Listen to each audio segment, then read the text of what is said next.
Bonjour à tous. Aujourd'hui, je vais vous donner une leçon sur l'évolution des comportements.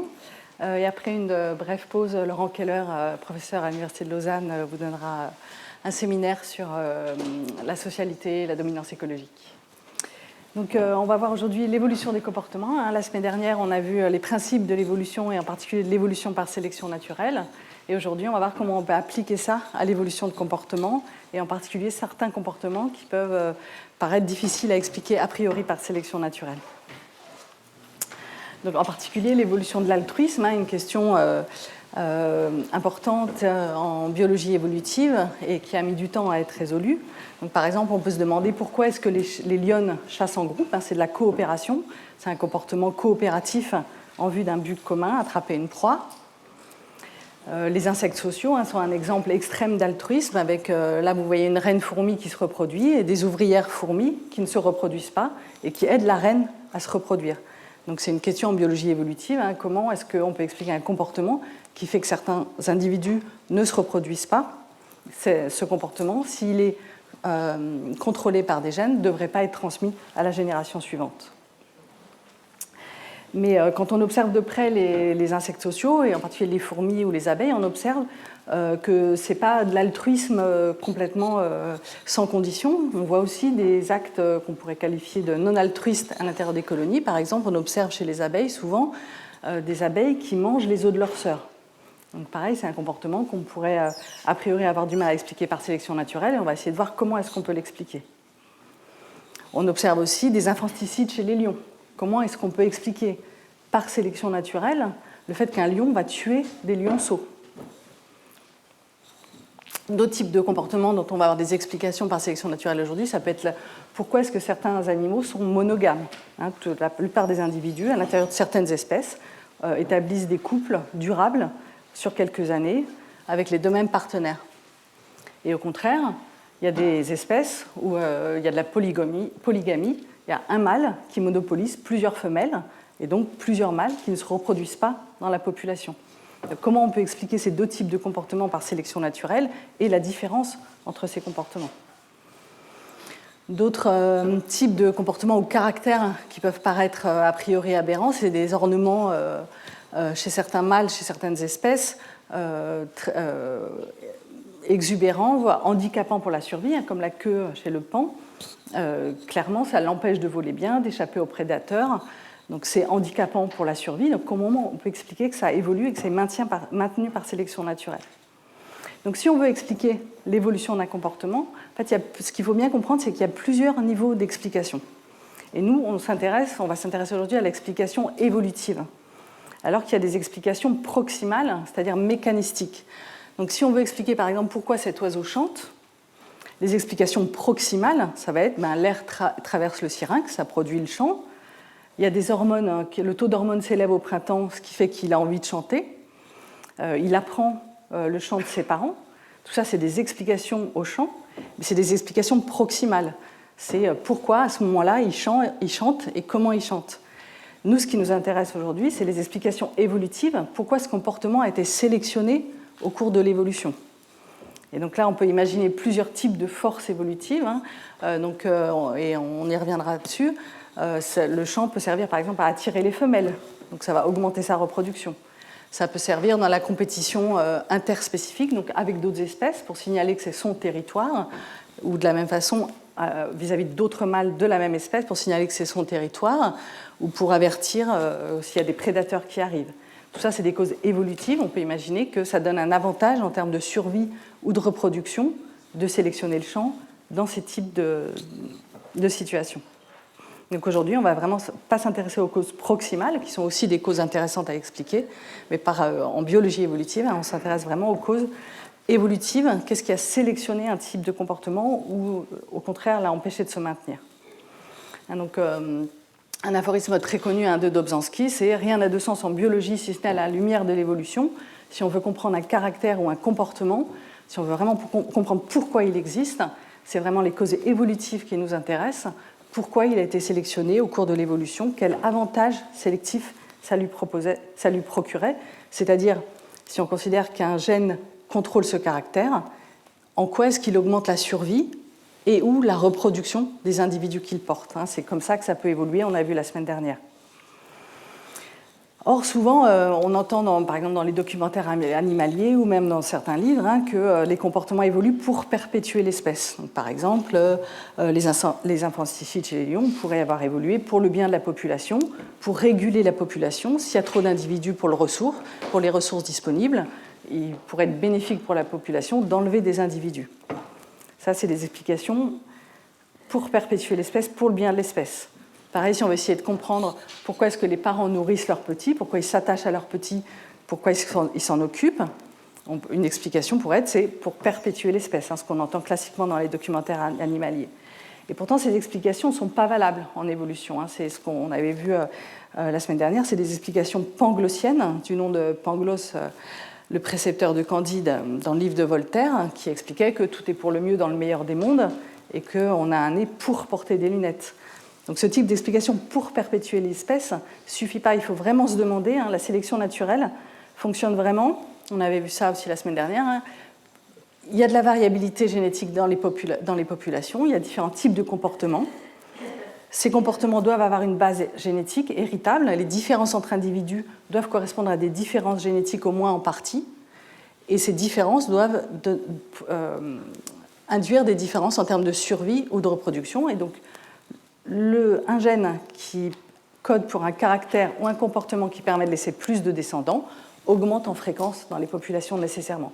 Donc si on veut expliquer un comportement ou un caractère, la seule façon de raisonner pour ne pas se tromper, c'est de se demander est-ce qu'un gène qui code pour ce caractère, qui contrôle ce caractère, va permettre de laisser plus de copies de lui-même dans la population, donc ce qui va permettre de mieux survivre et ou de mieux se reproduire. C'est la seule façon qu'un comportement puisse évoluer et se maintenir dans les populations.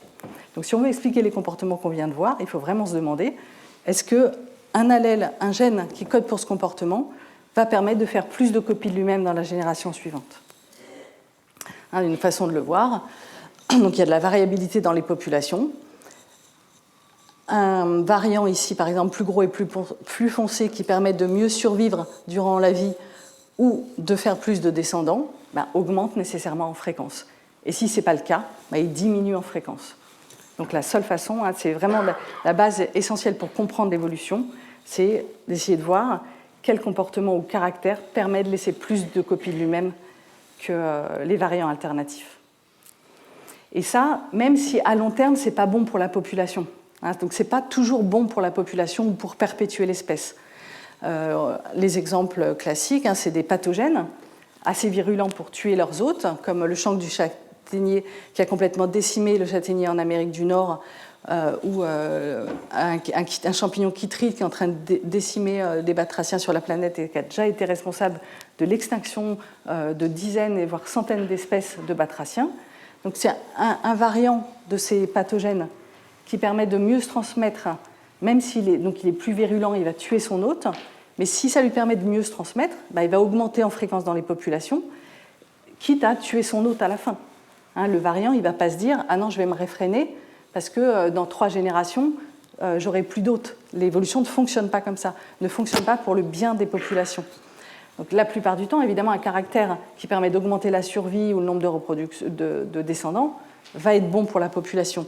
Mais il y a des cas où ce n'est pas le cas, donc ce n'est pas la bonne façon de raisonner.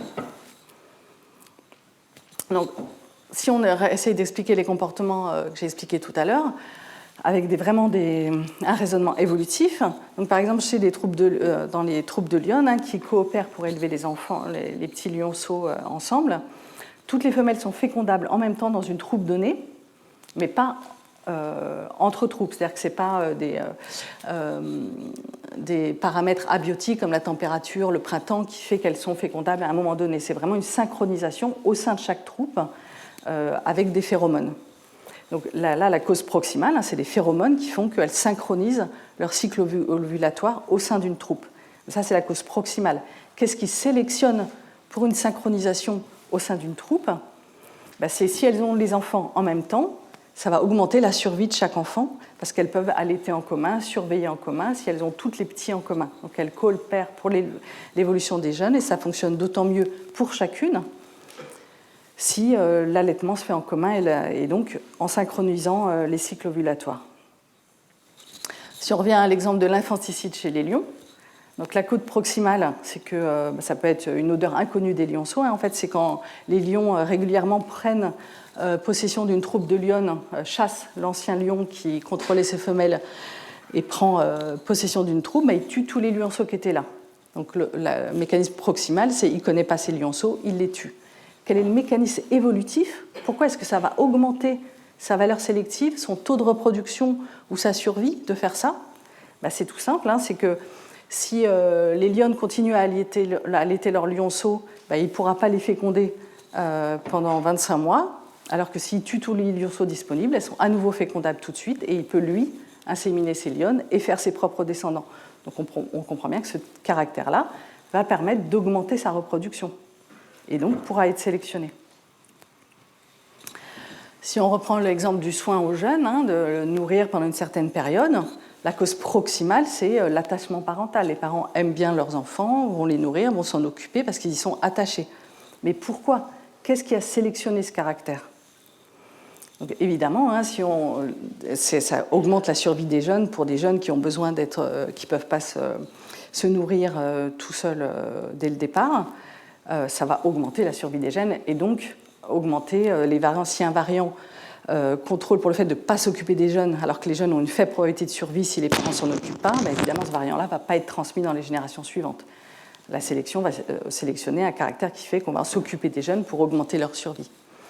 Alors, il y a d'autres types d'animaux qui ne s'occupent pas des jeunes, comme chez les poissons, la plupart des poissons, et parce que dans ce cas-là, les descendants, les petits, n'ont pas besoin pour survivre de soins parentaux étendus. Mais alors pourquoi souvent c'est juste la mère qui s'occupe des enfants? Il y a plein d'espèces où le père donne absolument aucun soin aux jeunes, part tout de suite après avoir fécondé la femelle. Il y a seule la mère qui allaite par exemple, ou qui produit un gros œuf, qui va couver. Pourquoi c'est toujours la mère, pratiquement toujours la mère, qui s'occupe des petits quand il y a un seul parent qui s'occupe des petits? Donc le mécanisme proximal, elle a des mamelles pour l'allaiter, elle est la seule capable à faire des œufs, l'instinct maternel est plus fort que l'instinct paternel. Mais pourquoi? Qu'est-ce qui a sélectionné cette plus grande instinct maternel par rapport à paternel dans ces espèces-là? Et donc ça, c'est l'asymétrie intrinsèque dans les espèces où il y a des mâles et des femelles. Par définition, la femelle, c'est l'individu qui fait des gros gamètes, et le mâle, c'est celui qui fait plein de petits gamètes. Donc il y a une asymétrie dès le départ, c'est-à-dire que dès le départ, les femelles font des gros œufs, plein de ressources. Et donc elles ont déjà investi, avant même la fécondation, plus d'énergie, plus de ressources dans le jeune que le père. Donc s'il suffit d'un des deux parents pour élever un jeune, si les deux partent, le jeune ne va pas survivre, la mère aura plus perdu que le père, puisqu'elle aura déjà investi des ressources dans ce jeune. Et donc, elle va être sélectionnée pour rester et s'occuper des jeunes pour que l'investissement qu'elle a déjà produit dans ses œufs ne soit pas perdu. Donc, c'est ce qu'on appelle l'anisogamie, c'est le fait qu'il y ait deux types de taille de gamètes dans la population, produits par des mâles et des femelles. Alors, par contre, il y a d'autres espèces où les deux parents s'occupent des petits, chez des oiseaux, chez des mammifères. Donc là, la cause proximale va être le fait qu'il y a un instinct maternel et paternel. Le père a aussi envie de s'occuper de ses petits et y est attaché. Pourquoi dans ces espèces-là, le père ne part pas pour aller plutôt féconder d'autres femelles, ce qui augmenterait sa survie, son nombre de descendants? Et donc on peut imaginer que dans ce cas-là, et on peut le montrer, que quand la probabilité de survie d'un jeune qui est élevé par un seul parent est très faible, là il peut y avoir sélection pour que le père reste, parce que s'il part, de toute façon, tous ces jeunes auront une faible survie, et donc il ne va pas transmettre ses allèles. Et donc, par exemple, s'il faut un parent qui va chercher à manger pendant que l'autre reste surveillé pour éviter que le petit se fasse manger par des prédateurs, si le fait qu'il y ait deux parents qui restent augmente fortement la survie des jeunes, dans ce cas-là, il va y avoir une sélection pour que le père reste aussi pour s'occuper des jeunes. Et alors, pourquoi dans certaines espèces il y a de la polygamie, c'est-à-dire qu'il y a un mâle qui monopolise plein d'espèces, plein de femelles. C'est dans les espèces où il y a une forte probabilité de survie d'un jeune qui est élevé par un parent seul. Il suffit que la mère s'occupe des petits pour arriver à bien élever ces jeunes avec un taux de survie assez grand. Dans ces cas-là, on peut imaginer, si un allèle arrive, un nouveau variant génétique arrive qui fait qu'un mâle ait envie de monopoliser, prendre contrôle de plusieurs femelles, évidemment, ça va augmenter le nombre de descendants qu'il va faire, et donc va faire augmenter en fréquence ce variant génétique, qui va donc être sélectionné. Ça va augmenter sa valeur sélective. Et donc, dans ces cas-là, la conséquence va être une compétition entre mâles, puisque, et on va voir pourquoi dans la plupart des espèces, il y a autant de mâles que de femelles. S'il y a un mâle qui monopolise un harem de femelles, il y a plein de mâles qui ne se reproduisent pas. Et donc, tout comportement, tout variant génétique qui va faire qu'un mâle a envie de se battre pour avoir accès aux femelles dans ces espèces va évidemment augmenter en fréquence dans la population. Un mâle qui n'a pas envie de se battre pour avoir accès aux femelles, il ne va pas se reproduire, et si c'est codé par un variant génétique, ce variant génétique ne va pas se transmettre. Donc il y a une compétition entre mâles pour l'accès aux femelles dans ces espèces polygames. Donc on en revient toujours à ce schéma-là. S'il y a un variant génétique qui fait que les mâles ont envie de se battre pour avoir un harem, c'est la seule façon qu'il augmente en fréquence dans la population, il va être sélectionné. Un allèle au contraire, bleu clair, qui fait qu'un mâle n'a pas envie de se battre pour l'accès aux femelles, va disparaître des populations puisqu'il ne va pas laisser descendants. Et donc, dans toutes les espèces polygames, il y a une compétition entre mâles pour l'accès aux femelles. Donc ça peut être de la compétition directe, comme des batailles, comme ici chez les cerfs, mais chez la plupart des espèces où un mâle peut avoir accès à plusieurs femelles, mais il y a une compétition entre mâles pour l'accès aux femelles, donc aussi chez ces insectes qui se battent pour l'accès aux femelles, chez les primates aussi, chez les oiseaux aussi. Dans les espèces non monogames, donc chez les oiseaux, il y a beaucoup de variances de systèmes de reproduction. Il y a beaucoup d'espèces monogames, mais aussi des espèces où le père ne s'occupe pas des petits et donc peut aller féconder autant de femelles qu'il peut, et donc il va se battre pour le faire. Et dans ces cas-là, il y a une compétition directe entre mâles. Chez les insectes aussi, on voit ici des mâles d'une petite mouche qui se battent pour l'accès aux femelles. Même chez les plantes, donc là vous avez une plante femelle et une plante mâle. Donc vous savez que pour la reproduction chez les plantes, le pollen, donc c'est en quelque sorte le gamète mâle qui doit aller féconder une plante femelle. Et donc là, vous voyez ici les grains de pollen qui germent sur l'organe femelle. Donc il y a plein de grains de pollen là en rouge qui germent avec des tubes polymiques pour aller féconder les ovules de la plante femelle. Et donc là, on voit qu'il y a aussi une compétition entre les grains de pollen pour celui qui va germer le plus vite pour arriver à l'ovule et à féconder, féconder les futures graines de ces plantes femelles. Et donc cette compétition entre mâles pour l'accès aux femelles a donné ce qu'on a appelé la sélection sexuelle. Donc, c'est-à-dire que chaque femelle, de toute façon, peut faire un certain nombre de descendants dans ces espèces polygames qui dépendent des ressources qu'elle va investir dans les petits, puisque dans ces espèces, le mâle n'apporte pas de ressources pour les petits. Donc c'est l'œuf, la femelle qui est la ressource rare, et donc les mâles se battent pour avoir accès à ces ressources et à féconder les œufs. Et donc ça a mené à des ornements extrêmes, donc par exemple à ce qu'on appelle un dimorphisme sexuel. Les mâles sont très différents des femelles, et en général plus gros, plus colorés. Donc là vous voyez, c'est une femelle et un mâle. Là, un mâle chez des poissons, là un mâle et une femelle. Là on a le mâle des lions de mer avec son harem de femelles. Chez les oiseaux, souvent, en particulier dans les espèces non monogames, le mâle est très coloré, alors que la femelle est assez terne. Elle est sélectionnée pour avoir des couleurs ternes pour se cacher des prédateurs, alors que les mâles sont sélectionnés pour attirer, plus fortement pour attirer les femelles. Et donc, et on va voir pourquoi. Ce qui attire les femelles, ça va être les couleurs très vives, des ornements extravagants, quitte à réduire la survie des mâles. On voit la longue queue, ça réduit leur temps de vol, leur capacité à échapper aux prédateurs, ils sont plus vus, donc ça diminue leur survie, mais ça augmente leur accès aux femelles. Donc on va voir pourquoi est-ce que les femelles préfèrent ces ornements qui réduisent la survie des mâles, parce que ça va aussi réduire la survie de leurs fils.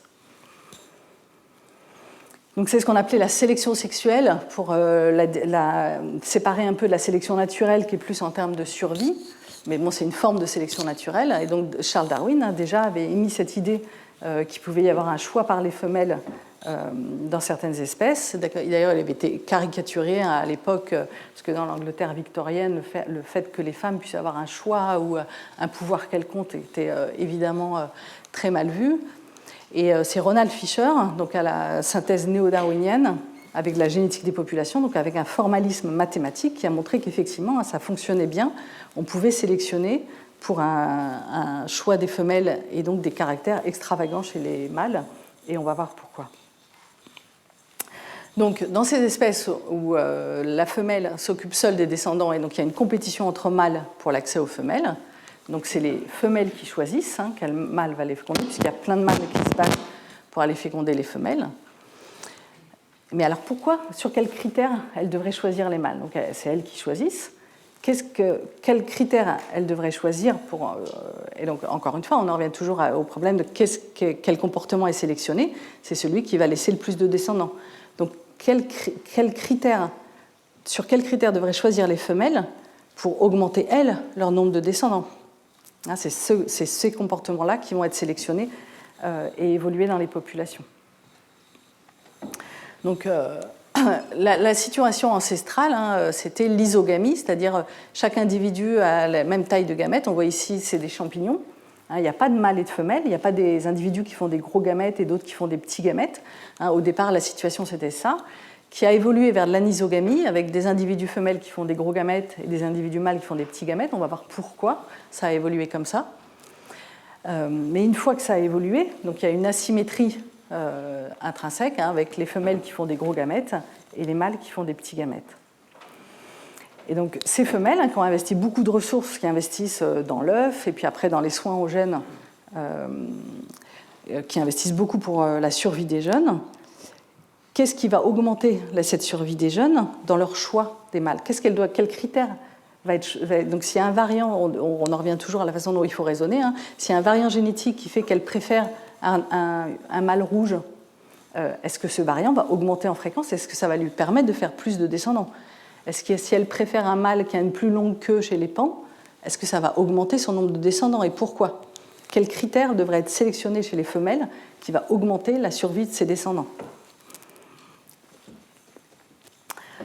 Donc, elle peut déjà sélectionner, choisir des mâles qui lui apportent des ressources directement. Donc, dans les espèces monogames, elle peut choisir des pères qui ont envie de s'occuper des enfants, qui leur apportent des ressources, comme chez les manchots ou les cigognes, c'est des couples monogames pendant longtemps. Un critère, clairement, ça va être un père qui va s'occuper des enfants. Il peut y avoir, par exemple, des offres, chez beaucoup d'insectes, il y a des oiseaux, des offrandes nuptiales, c'est-à-dire que le mâle, pour séduire sa femelle, il lui apporte déjà un peu de ressources. C'est toujours ça de gagner pour l'élevage des jeunes après. Donc là, il lui offre une proie. Aussi, chez les oiseaux, il y a des mâles qui apportent des proies aux femelles pour les séduire, en montrant qu'ils peuvent leur apporter des ressources. Il peut y avoir aussi des avantages indirects au choix. Par exemple, donc on avait vu la semaine dernière, une force évolutive extrêmement forte, c'est les parasites qui peuvent induire une mortalité très grande. Donc une femelle, on peut imaginer qu'une femelle peut être sélectionnée pour choisir un mâle qui va lui permettre que ses enfants soient moins parasités et qu'elle-même soit moins parasitée. C'est-à-dire qu'un mâle qui n'a pas de parasites, par exemple chez des oiseaux parasités par ces tiques, une femelle peut choisir des mâles qui ne soient pas parasités par des tiques pour elle-même pas les attraper, et aussi sélectionner des mâles qui vont donner un bon système immunitaire à ses descendants. Et un moyen de faire ça, c'est de choisir des mâles qui ont des allèles différents, des variants génétiques différents d'elles-mêmes au système immunitaire. Parce que du coup, ces enfants auront une variété plus grande d'allèles qui permettent de résister aux pathogènes.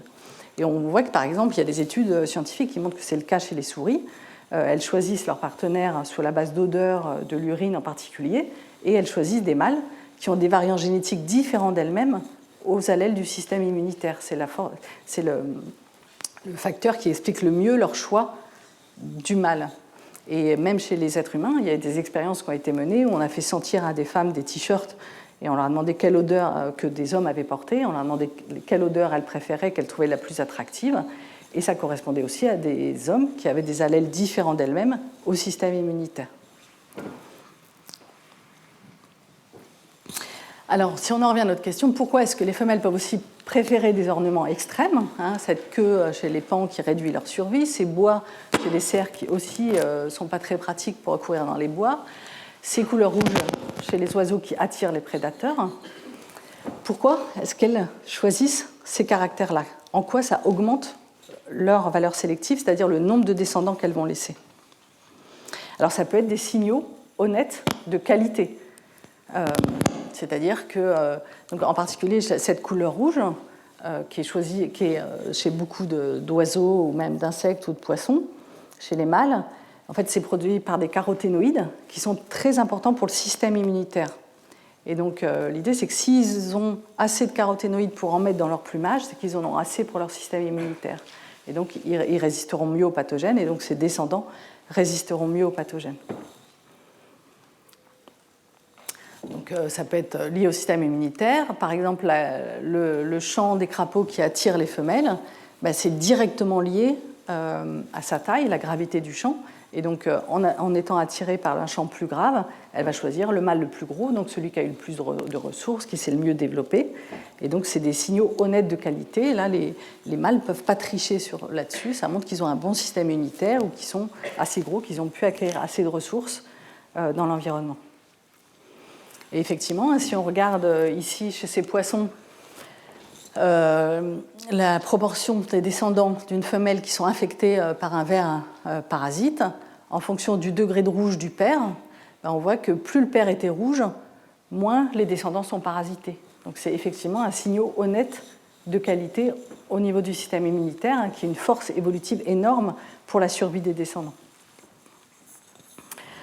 Donc il y a d'autres types de façons d'attirer les femelles chez les mâles. Par exemple, chez ces oiseaux jardiniers, ils font un jardin pour attirer les femelles avec plein de couleurs différentes, et en particulier beaucoup de bleu, parce que c'est une couleur assez rare à trouver dans la nature. Donc il montre qu'il peut acquérir beaucoup de ressources de l'environnement, et donc il pourra s'occuper bien des petits, qu'il est capable de bien se nourrir, et donc ses fils à elle pourront bien se nourrir. Bon, alors évidemment, maintenant, avec beaucoup de plastique bleu, c'est un peu plus facile pour l'oiseau jardinier de trouver du bleu à mettre dans son jardin. Mais avant, c'était assez rare, et donc un signal honnête de qualité. Alors, au niveau des ornements extrêmes, qu'on retrouve dans beaucoup d'espèces, des mammifères aux insectes, aux oiseaux, donc ça peut être un signe que le mâle est capable de bien se battre contre les autres femelles, et donc un signe que ses fils seront capables aussi d'avoir accès aux femelles en se battant et en étant gagnants. Alors, il peut y avoir aussi ce qu'on a appelé, ce que Ronald Fisher a théorisé avec des modèles mathématiques, un processus d'emballement qui peut expliquer aussi des queues, par exemple, extrêmement longues, qui réduisent vraiment la survie. Donc l'idée est qu'il suffit s'il y a une petite préférence pour les femelles au départ pour une queue un peu plus longue chez ces oiseaux ou les paons. Donc les femelles dans la population vont préférer des queues un peu plus longues. Par exemple, ça va augmenter la survie, la capacité à bien voler entre les arbres.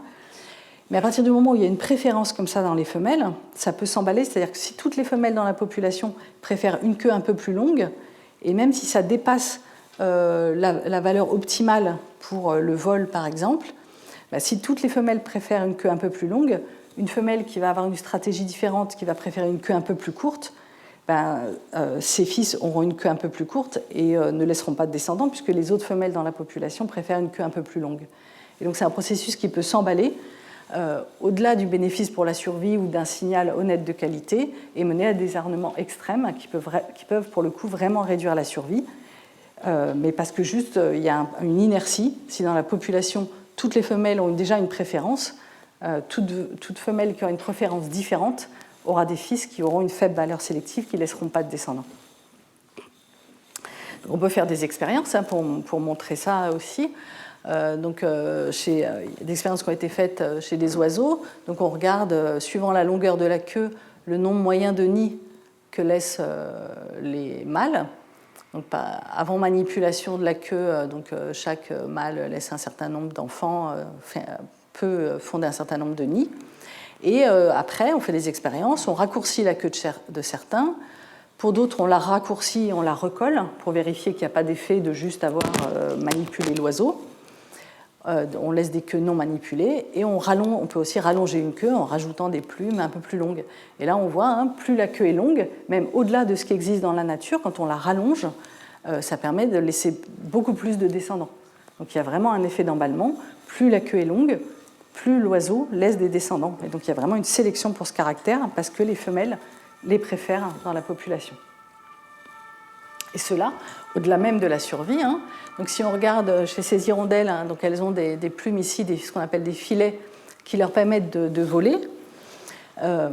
Et donc on a fait voler ces hirondelles dans des labyrinthes et on a regardé leur temps de vol. Donc plus leur temps de vol dans le labyrinthe était court, plus elles volaient optimalement pour sortir le plus vite du labyrinthe, suivant si on avait rallongé ou raccourci leur queue. En négatif, on avait raccourci leur queue et en positif, on l'avait rallongée. Donc on voit que l'optimum pour voler efficacement, pour sortir le plus vite du labyrinthe, c'est une queue plus courte que ce qui existe, puisque c'est quand on a enlevé à peu près 13 cm de la queue que la queue a une longueur optimale pour voler. Et donc elle était bien rallongée par sélection sexuelle au-delà de l'optimum pour voler. Elle est plus longue que l'optimum pour la survie par sélection sexuelle parce que les femelles préfèrent les queues plus longues dans cette population.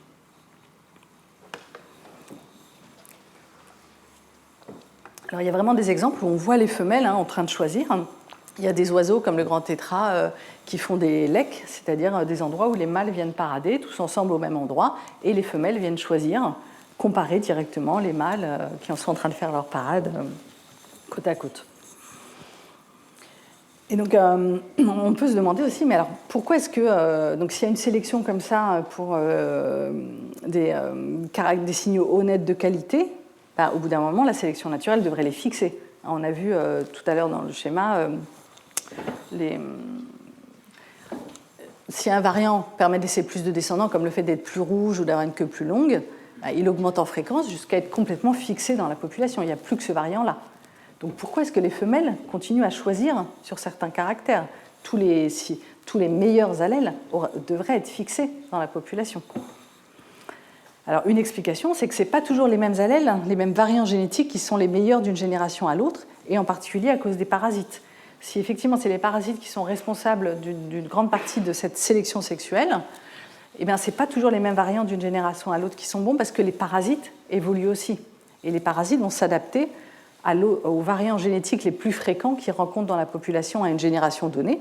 Et donc le variant le plus fréquent dans la population que les parasites sont sélectionnés pour attaquer et vont arriver à s'adapter, à la génération d'après, il vaut mieux être différent pour ne pas être attaqué par les parasites qui se sont adaptés à la génération suivante. Et donc le fait que les parasites évoluent beaucoup plus vite que leurs hôtes fait que ce n'est pas toujours les mêmes variants qui sont bons d'une génération à l'autre et qu'il y a toujours une sélection pour les variants optimaux à une génération donnée. Donc là, on voit une chenille en train de se faire manger vivante par des larves de parasitoïdes et une fourmi en train de se faire tuer par un énorme ver parasite. Donc ça impose un coût énorme en termes de survie, les parasites, à toutes les générations.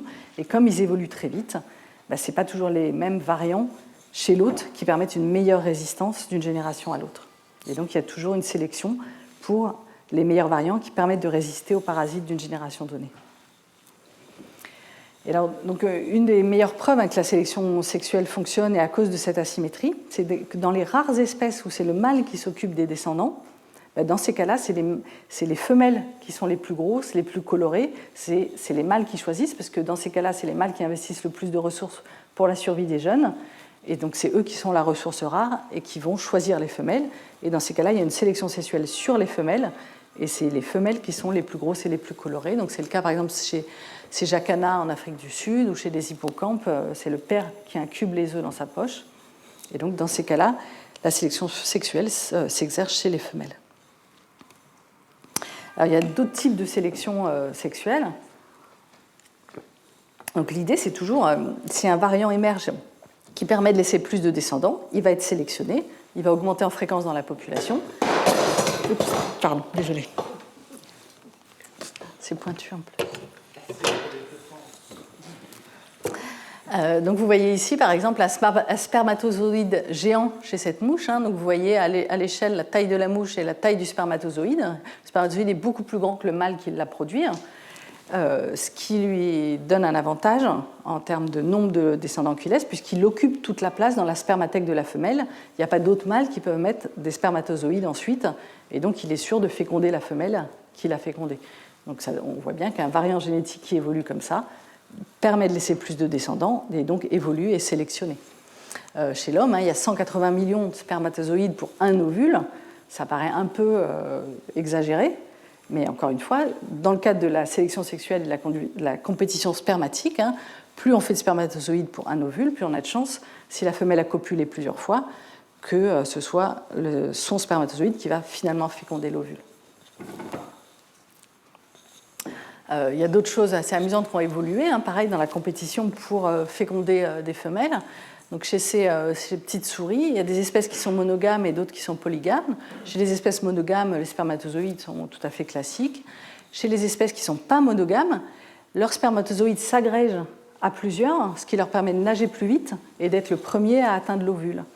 Donc encore une fois, dans les espèces où les femelles copulent avec plusieurs mâles, a évolué ces spermatozoïdes qui nagent plus vite. Donc on voit bien qu'un variant génétique qui ferait ça va permettre de féconder plus de femelles et donc va faire plus de copies de lui-même et donc va évoluer et augmenter en fréquence dans les populations. Chez ces insectes, ils ont un pénis recourbé comme ça qui leur permettent d'enlever les spermatozoïdes du mâle précédent pour mettre les leurs. On voit bien quel avantage en termes de reproduction ça procure. Chez ces papillons, il y a un plug, donc un mâle qui féconde une femelle, lui rajoute après un plug pour empêcher tout autre mâle de venir essayer d'y mettre ses spermatozoïdes. Chez d'autres espèces, en fait, le mâle, tout plus simplement, garde la femelle pendant plusieurs jours, pendant plusieurs semaines, pour, pareil, éviter qu'un autre mâle vienne essayer de copuler avec la femelle. Il reste juste attaché à la femelle pendant plusieurs semaines pour intimider tout autre mâle qui voudrait essayer de copuler avec elle. Il y a même, chez les mâles de cette drosophile, le mâle insémine en même temps que ses spermatozoïdes un poison qui réduit la survie de la femelle. Alors on peut se demander quel avantage sélectif ça peut avoir, en quoi ça augmente son nombre de descendants ou sa survie. En fait, donc il y a une évolution chez les organismes. En général, quand ils sont stressés, quand ils sentent qu'ils peuvent mourir, ils vont tout de suite investir plus dans leur reproduction pour faire des descendants avant de mourir, ce qui augmente évidemment leur avantage sélectif, le nombre de variants génétiques qu'ils vont laisser à la génération suivante. Et donc, en inséminant du poison à la femelle en même temps que spermatozoïde, sachant qu'il ne va pas copuler ensuite avec la même femelle, la femelle sent qu'elle peut mourir bientôt, et donc elle fait plus d'œufs. Et donc on voit bien qu'un mâle qui fait ça va féconder plus d'œufs, puis cette femelle va faire plus d'œufs, et donc va laisser plus de descendants à la génération suivante. Et donc là, on voit bien encore une fois un exemple, ce n'est pas pour le bien de l'espèce, on ne pourrait pas expliquer ça pour le bien de l'espèce, pour perpétuer l'espèce, ça réduit la survie des femelles, mais on voit bien quel avantage ça donne en termes de nombre de descendants qu'un mâle qui fait ça va laisser. Et donc on en revient toujours à un schéma, désolé je vous le remontre, mais c'est vraiment capital à comprendre. La seule façon pour comprendre qu'un caractère a évolué ou un comportement, c'est vraiment de se demander si un variant génétique apparaît qui code pour ce comportement ou ce caractère, est-ce qu'il va augmenter en fréquence dans les populations? Et pas de se demander est-ce que c'est bon pour l'espèce.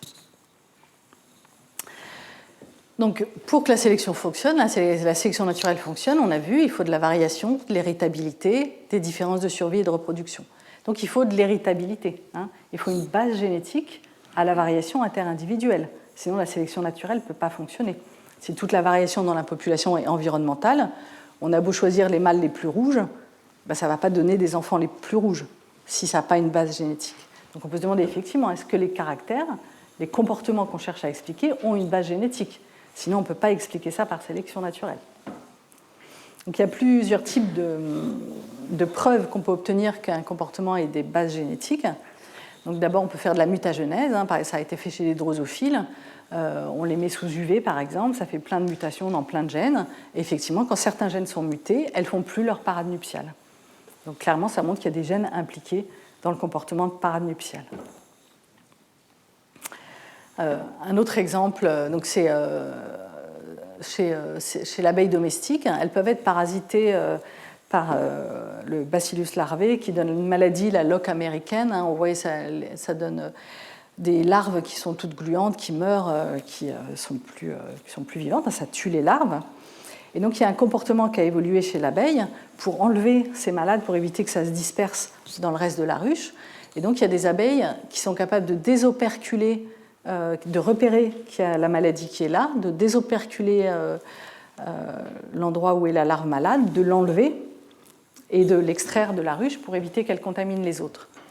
Mais il y a d'autres ruches qui ne sont pas capables de faire du tout ce comportement, de détecter la maladie ou de rien en faire. Donc il y a des croisements qui ont été faits entre des abeilles qui sont capables de le faire et des abeilles qui ne sont pas capables de le faire. Et donc en regardant la ségrégation dans les croisements, on s'est aperçu qu'il y avait juste 2 gènes, avec 2 variants génétiques chacun, qui étaient responsables de ce comportement, puisque ça s'égrégeait dans la descendance en un quart. Donc il y avait un quart d'abeilles qui étaient capables de juste désoperculer, mais pas forcément enlever la larve. D'autres abeilles qui étaient capables, pas de désoperculer, mais quand on le faisait, elles étaient capables d'enlever la larve.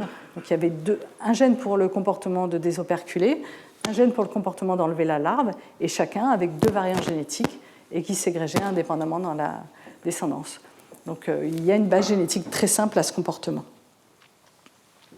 Une autre façon de montrer qu'il y a une base génétique, c'est de sélectionner. Si on arrive à sélectionner un comportement, c'est bien qu'il y avait une base génétique au départ à la variation interindividuelle. Donc, par exemple, le comportement de chant chez ces grillons, qui sert à attirer les femelles, on peut sélectionner des lignées de grillons qui chantent plus ou moins. On garde les grillons qui chantent le moins et on autorise seulement ceux-là à se reproduire, ou on garde les grillons qui chantent le plus, on autorise seulement ceux-là à se reproduire. Et petit à petit, on a des lignées qui chantent plus du tout et d'autres qui chantent beaucoup plus que les lignées ancestrales. Pareil, on peut sélectionner chez les souris des lignées plus ou moins actives. On part d'une population avec un type d'activité qu'on mesure par exemple avec le temps de sortie d'un labyrinthe. On sélectionne certaines souris pour une activité plus rapide, c'est-à-dire qu'on regarde les souris les plus rapides et on autorise seulement celles-là à se reproduire. Ou alors au contraire, on prend les souris les plus lentes, on autorise seulement celles-là à se reproduire, ou on laisse la population sans sélection. La population sans sélection reste à la même moyenne. La population qu'on sélectionne pour une activité rapide augmente son rapidité. Donc ça montre bien qu'il y avait de la variabilité génétique qu'on a pu sélectionner pour être de plus en plus rapide. Et on continue à sélectionner au bout de 35 générations.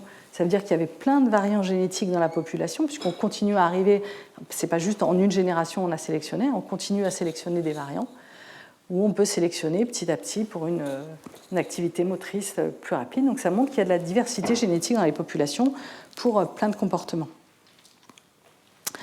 Un autre type de preuve de sélection, c'est le fait que dans l'arbre de la vie, il y a des espèces qui sont, où tous les individus pratiquement sont monogames, ou d'autres espèces où tous les individus sont polygames, ce qui montre bien qu'il y a une sélection à un moment, une fixation de variants génétiques qui fait que ces espèces ont ce comportement. Ce n'est pas juste aléatoire au sein de chaque espèce ce type de comportement, ça doit avoir une base génétique qui a été sélectionnée au cours de l'évolution. Une autre façon de mesurer quelle est la part, est-ce qu'il y a une part de génétique dans la variance qu'on observe dans les populations. Donc, c'est de mesurer l'héritabilité. C'est une mesure qui a été développée par des agronomes pour vraiment l'idée, c'était par exemple, est-ce que si je veux sélectionner une vache qui fait beaucoup de lait, est-ce que je peux sélectionner pour plus de lait seulement s'il y a une base génétique à la variation dans la population. Sinon, je ne peux pas sélectionner. C'est ce qu'on a vu, un prérequis à la sélection, naturelle ou artificielle, c'est qu'il y a de la variabilité génétique dans la population. Et donc, ils ont mis au point un indice qu'on appelle l'héritabilité, qui est la part de variance génétique dans la population divisée par la variance phénotypique. C'est-à-dire, donc la variance phénotypique, ça va être toute la variabilité de la production de lait chez mes vaches. Elles ont souvent une courbe de Gauss. Il y en a qui produisent peu de lait, d'autres beaucoup de lait. Dans toute cette variance de production de lait, quelle est la part qui est due à de la variance génétique et quelle est la part qui est due à de la variance environnementale. Et donc, s'il y a une héritabilité qui n'est pas de zéro, on peut sélectionner. Donc, au départ, ça a vraiment été fait pour des agronomes, cette notion d'héritabilité, pour voir si on peut sélectionner. Alors, comment on peut mesurer cette héritabilité ? On peut essayer de sélectionner. Donc, l'idée, vous avez au départ une courbe, par exemple, pour la production de lait, vous avez une courbe de gaussienne qu'on appelle, vous avez le nombre d'individus en ordonnée et la production de lait en abscisse. Donc vous avez peu de vaches qui produisent très peu de lait, peu de vaches qui produisent beaucoup de lait, et la moyenne, plein d'individus autour de la moyenne qui produisent la moyenne de lait. Si je sélectionne les vaches qui produisent le plus de lait, je garde pour se reproduire seulement les mères qui produisent le plus de lait, pour sélectionner une population qui produira plus de lait. Si je sélectionne ces vaches-là, je les autorise à se reproduire. Si je retombe sur la même moyenne que la population de départ, je n'ai rien réussi à sélectionner du tout. Ça veut dire que toute la variance ici, toute la variabilité était uniquement environnementale. Puisqu'en sélectionnant les vaches qui produisaient le plus de lait, je n'ai pas des descendants qui produisent plus de lait. Ça veut dire qu'il n'y avait pas d'allèle de variants génétiques qui permettaient de produire plus de lait. Inversement, si je prends mes vaches qui produisent le plus de lait et dans mes descendants, ils ont exactement la même moyenne que les mères que j'ai sélectionnées, ça veut dire que toute la variabilité ici, elle était uniquement génétique. Puisqu'en sélectionnant les vaches qui produisent le plus de lait, je récupère les descendants qui produisent beaucoup plus de lait que la population initiale et avec la même moyenne que mes parents que j'ai sélectionnés. Ça veut dire que toute la variance dans la population, toute la variabilité de production de lait était due à de la variabilité génétique. Donc évidemment, dans la plupart des cas, on est à un cas intermédiaire où les descendants se déplacent un peu vers la droite, mais pas jusqu'à la moyenne des parents, et donc on a une héritabilité moyenne. Donc cette notion d'héritabilité, elle est vraiment importante, mais assez difficile à vraiment intégrer et à comprendre. Et souvent, quand vous entendez dans les médias en disant l'héritabilité du QI est de 20%, par exemple, ce qu'on vous présente, c'est cette héritabilité qui est difficile à interpréter, et on va y passer du temps pour voir comment on peut vraiment interpréter ces notions qui sont vraiment différentes de la notion qu'on a intuitivement de l'inné et de l'acquis. Une autre façon de mesurer l'héritabilité, ça va être de regarder, de faire une régression du caractère des descendants sur les parents. Donc si je reprends ma production de lait, chaque point, c'est la production de lait des enfants par rapport à la production de lait de la mère. Donc si j'ai un graphe comme ça où la production de lait de mes descendants n'est absolument pas prédite par la production de lait de la mère, ça veut dire que toute ma variabilité dans la production de lait était environnementale. Par contre, si on a un graphe comme ça où les descendants qui font le plus de lait, c'était ceux qui avaient de la mère qui faisait le plus de lait, et les descendants qui font moins de lait étaient ceux dont la mère faisait le moins de lait, ça veut dire qu'il y a une part génétique dans ce comportement. Il y a une corrélation entre les caractères des parents et des descendants, mais on voit que ce n'est pas quand même sur une ligne. Il y a quand même de la variabilité autour qui est là et de la variabilité environnementale. On voit bien qu'il y a à la fois de la variabilité génétique et environnementale. Et donc plus la pente ici se rapproche de 1, plus l'héritabilité se rapproche de 1, c'est-à-dire plus la part de variabilité génétique dans ma variabilité phénotypique était grande. Il y a deux façons de le mesurer. Soit on fait un épisode de sélection, ce qu'on peut faire chez des bovins ou du maïs, mais qu'on ne peut pas faire chez l'homme ou chez certains animaux. Dans ce cas-là, on fait une régression des parents sur les descendants pour mesurer l'héritabilité. Donc, par exemple, ça avait été fait chez la taille du bec chez ces oiseaux, c'est les pinsons de Darwin. Donc on regarde la moyenne de la taille du bec chez les descendants en fonction de la moyenne chez les parents, et on voit qu'on a une belle corrélation, donc une héritabilité de 0,9. Donc, c'est-à-dire que toute la variabilité dans la population de la taille du bec est en très grande partie due à de la variabilité génétique. Donc on reviendra à l'héritabilité en fin de cours. On va revenir là à l'évolution de la... Donc tout ce qu'on vient de voir, donc il y a, en général, il y a de la variabilité génétique dans les comportements, dans les caractères, donc qui peuvent être soumis à sélection. Donc maintenant, on peut essayer de se poser la question, pourquoi certains types de comportements peuvent évoluer, comme la coopération. Donc pourquoi les lionnes chassent en groupe, coopèrent pour chasser une proie ensemble plutôt que de chasser toute seule. Et donc, encore une fois, ce n'est pas parce que c'est bien de chasser en groupe. Il faut vraiment se demander, est-ce que s'il y a un variant génétique induisant l'altruisme, est-ce qu'il va permettre de laisser plus de copies de lui-même ? Or, ça pose une question... L'altruisme pose une question particulière, puisque par définition, si on définit l'altruisme comme un acte qui coûte quelque chose à l'individu en termes de descendants au bénéfice d'un autre individu, ben, il devrait diminuer en fréquence, par définition. Hein. Si là, on a un individu altruiste qui se reproduit moins pour aider les autres à se reproduire, ben, le variant génétique qui code ça devrait diminuer en fréquence. Donc comment on explique que l'altruisme existe dans les populations animales? Donc, par exemple, pourquoi les lionnes chassent en groupe? Donc évidemment, un groupe a une plus grande probabilité de capturer une grosse proie. Donc on pourrait se dire que c'est un avantage individuel de chasser en groupe, de coopérer. Le problème, c'est que quand le groupe est grand, il y a aussi plus d'individus à qui partager. Donc il doit y avoir une taille optimale de groupe de lionnes. Hein. Si on regarde pour une proie, une taille de proie donnée, la ration alimentaire par lionne, suivant la taille du groupe, bah, s'il y a 2 lionnes, elles chassent en commun, elles arrivent à attraper la proie, elles ont plus à manger chacune. Donc là, on peut imaginer que c'est sélectionné. 3, 4, jusqu'à 5. Dans ce cas-là, il y a effectivement une taille optimale où la ration alimentaire par lionne est maximale. Par contre, si la taille du groupe continue à augmenter, elles ne pourront pas chasser des proies plus grosses, mais elles seront plus pour partager. Donc on devrait se dire, elles chassent à cette taille de groupe optimale. Et en fait, non. Elles chassent à cette taille de groupe-là, qui en fait qu'elles n'ont pas plus à manger chacune que si elles étaient toutes seules. Et donc en fait, c'est plus généralement ce qu'on appelle la tragédie des biens communs. Hein. C'est-à-dire que si le groupe est à cette taille-là, imaginons qu'une nouvelle lionne arrive pour s'incruster dans le groupe, elle aura plus à manger, elle, que si elle était toute seule, elle va s'incruster dans le groupe. Si une autre arrive, elle aura toujours plus à manger que si elle était toute seule, elle va rester dans le groupe. Et jusque-là, plus de lionnes n'ont pas intérêt à venir dans la troupe, parce que sinon elles auront chacune moins à manger que si elles étaient toutes seules. Donc, par l'intérêt, là, le bien commun, l'intérêt collectif serait d'être à cette taille de groupe, mais par l'intérêt individuel de chaque nouvelle lionne qui se rajoute, on arrive à une situation où on n'est pas mieux que tout seul. Donc là, typiquement, hein, ça ne fonctionne pas pour le bien du groupe, c'est le bien individuel qui fait qu'on n'est pas à l'optimal pour le groupe. Et donc, c'est plus généralement ce qu'on appelle la tragédie des biens communs en évolution, et même dans les sociétés humaines. Hein. Par exemple, la pêche, les poissons dans la mer, hein, c'est une ressource commune. Donc, collectivement, pour le groupe, on aurait intérêt à se restreindre pour que les poissons aient le temps de continuer à se multiplier, à restaurer leur population, pour toujours avoir des poissons à pêcher.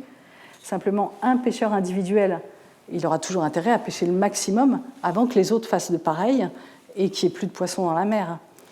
Et donc, si on laisse l'intérêt individuel fonctionner, c'est ce qu'on appelle la tragédie du bien commun, on arrive à une situation qui n'est pas l'optimale pour le groupe.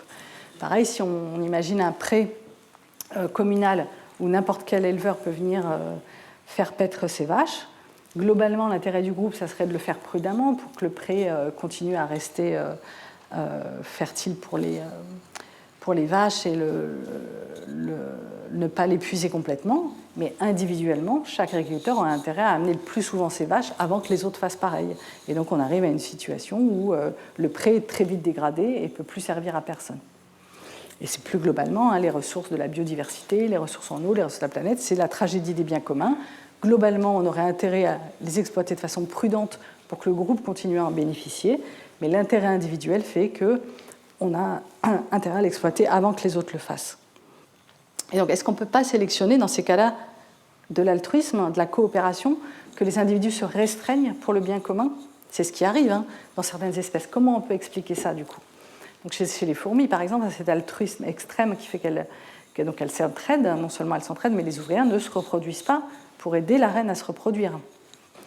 Donc, comment on arrive à sélectionner ces comportements? Donc, les ouvrières qui aident la reine à se reproduire, elles sont stériles. Elles ont des variants génétiques qui font qu'elles sont stériles. Or, ces variants génétiques ne devraient pas, en une génération, ils devraient disparaître. Ils ne sont pas transmis à la génération suivante. Donc, comment on peut expliquer que ces comportements persistent? Comment on peut expliquer qu'ils ont évolué dans les populations? Donc Darwin avait reconnu que c'était vraiment un problème. Il avait même dit que c'était une difficulté particulière qui, au premier abord, lui parut insurmontable et réellement fatale à l'ensemble de sa théorie. Parce que là, clairement, ça ne fonctionne pas. Donc, comment on peut expliquer ça? C'est un problème plus général de l'altruisme. même sans aller à ne pas du tout se reproduire, il y a des comportements, surtout chez les animaux, par exemple les singes qui s'épouillent, donc ils passent du temps à enlever des parasites à un autre individu au lieu de s'occuper d'eux-mêmes.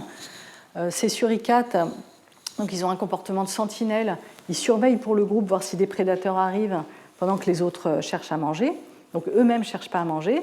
Ils crient s'il y a un prédateur qui arrive, donc ils attirent l'attention du prédateur sur eux. Donc clairement, c'est un comportement qui peut réduire leur survie au bénéfice du groupe. Chez ces chauves-souris vampires, hein, donc c'est des chauves-souris qui se nourrissent du sang de gros animaux, des chevaux, et qui, quand elles ont un repas sanguin, régurgitent à d'autres chauves-souris. Donc au lieu de garder tout pour elles, pour faire plus de descendants, avoir plus de ressources, elles en donnent, elles en partagent à d'autres individus. Donc comment on peut expliquer que ces comportements aient évolué alors que, comme on a vu, hein, donc si on a un variant ici bleu clair d'altruisme qui procure un bénéfice à d'autres individus en termes de nombre de descendants, mais fait qu'il réduit son nombre de descendants à lui-même, ben, il devrait disparaître des populations. Hein. Il n'y a pas. Donc, les premières réponses qui ont été, certaines réponses qui ont été amenées en particulier par Wynne et Edwards, c'était pour le bien du groupe.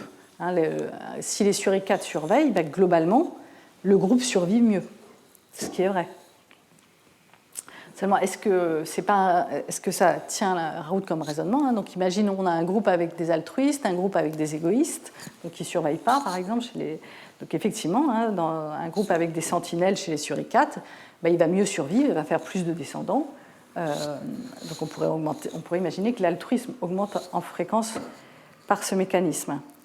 Le problème, c'est que s'il y a un non-altruiste qui arrive dans ce groupe-là, par mutation ou par migration, par exemple un suricate qui ne surveille jamais, qui fait que manger, donc qui est égoïste dans un groupe d'altruistes, lui, il va faire beaucoup plus de descendants que les altruistes dans le groupe, puisqu'il ne passera pas son temps à surveiller jamais, mais bénéficiera de la surveillance des altruistes. Et donc dans ce groupe d'altruistes, le non-altruiste fait beaucoup plus de descendants que les autres et doit éliminer complètement l'altruisme. Donc là encore, hein, le bénéfice pour le groupe ne suffit pas à expliquer l'évolution d'un comportement.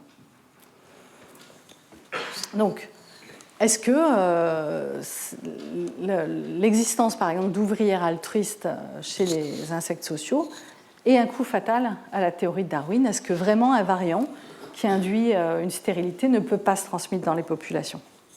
Donc, la réponse a été amenée par des articles en 63 et 64 par Bill Hamilton, avec l'idée d'une sélection de parentèle. Et donc, l'idée est que donc, si on a des variants altruistes qui font que, symbolisés par la Croix-Rouge, les individus qui les portent ne peuvent pas se reproduire, mais par leur acte d'altruisme, ils permettent à leurs apparentés, à leurs frères et sœurs, de mieux se reproduire, ce variant va pouvoir être transmis, puisqu'on partage en moyenne 50% de nos variants génétiques avec nos frères et sœurs. Donc un variant altruiste qui fait que je ne me reproduis pas, mais j'aide mes frères et sœurs, j'aide en fait ce variant altruisme qui a 50% de chance d'être dans mes frères et sœurs. Et donc chez les fourmis, qui sont en fait une famille, hein, les ouvrières stériles sont les filles de la reine, elles aident la reine à produire leurs frères et sœurs. Donc si en restant au nid, sans se reproduire, une ouvrière arrive donc imaginons que si elle partait du nid, elle arrivait à faire en moyenne un descendant parce qu'elle aurait une grande probabilité de toute façon mourir avant de faire un nid. Si en moyenne elle arriverait à faire un descendant, alors qu'en restant au nid, elle permet à sa sœur d'en faire 3, le variant, il augmente en fréquence par rapport à un variant qui dirait d'aller faire une colonie tout seul. Ce qu'on appelle la sélection de parentèle, c'est en fait le variant altruiste qui cède lui-même dans les apparentés de l'altruiste à mieux se transmettre. Et là, effectivement, hein, si le coût en termes de nombre de descendants pour l'individu altruiste est plus faible que le bénéfice pour son frère ou sa sœur qui te permet d'en faire plus, ce variant va augmenter en fréquence dans les populations par sélection de parentèle. Et effectivement, hein, donc dans les colonies d'insectes sociaux, la reine, c'est la mère des ouvrières, et les ouvrières donc, aident à produire des frères et sœurs, dont certains vont être sexués, vont aller transmettre leurs gènes en fondant une nouvelle colonie. Donc là, on voit une reine prête à s'envoler, à faire son vol nuptial. Et donc, c'est ses sœurs les ouvrières stériles qui aident leurs sœurs à aller fonder une nouvelle colonie et à aller transmettre leurs variants altruistes. Et donc ça a été formalisé mathématiquement par Bill Hamilton avec cette formule assez simple. L'altruisme par sélection de parentèle peut évoluer si le bénéfice pour l'individu qui reçoit l'acte d'altruisme fois le degré d'apparentement est supérieur au coût en termes de nombre de descendants. Donc, c'est-à-dire, si un individu altruiste ici, le coût, ça va être le nombre de descendants qu'il ne va pas faire lui-même. R, c'est le degré d'apparentement, c'est-à-dire la probabilité que le variant altruiste soit aussi présent chez l'individu apparenté, multiplié par le bénéfice et le nombre de descendants que peut faire l'individu qui est aidé. Et donc, dans ces cas-là, ça dit simplement que le variant altruiste fait plus de copies de lui-même, puisqu'il ne fait pas des copies par la reproduction directe, mais il a une probabilité R d'être aussi chez l'individu aidé, et multiplié par B, le nombre d'individus que fait l'individu aidé. Donc là, vous avez chez les insectes sociaux, les ouvrières, la reine et le mâle, qui sont donc des morphes très différents, mais c'est des frères et sœurs avec le même patrimoine génétique, une probabilité de partager des variants génétiques. Et donc, c'est vraiment, là, on peut expliquer l'altruisme, toujours avec le même principe de la sélection naturelle. Le variant génétique d'altruisme aide des copies de lui-même à se transmettre. Et là, il le fait plus efficacement en étant altruiste que si une fourmi allait faire un vol nuptial avec une très grande probabilité d'être mangée par un prédateur, de ne pas trouver un endroit pour faire un nid, de ne pas arriver à faire ses premières ouvrières. C'est très risqué d'aller fonder un nouvel nid, alors qu'en restant au nid à aider sa mère à faire des frères et sœurs, elle arrivera de toute façon à en faire quelques-unes. Donc il y a une façon de dire qu'avait dit Haldane, c'était je me sacrifierais pour 2 frères, puisqu'on partage en moyenne 50% des variants génétiques avec nos frères, ou pour 4 cousins, puisqu'on partage en moyenne un quart de notre variant génétique avec nos cousins.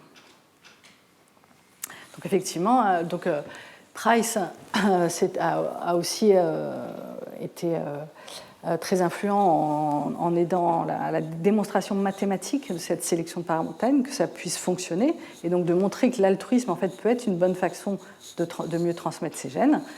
En particulier, Price avait été vraiment déprimé par cette idée que l'altruisme peut juste s'expliquer par les gènes, et il a fini par se suicider en donnant tous ses biens aux pauvres pour montrer qu'il pouvait faire de l'altruisme gratuit.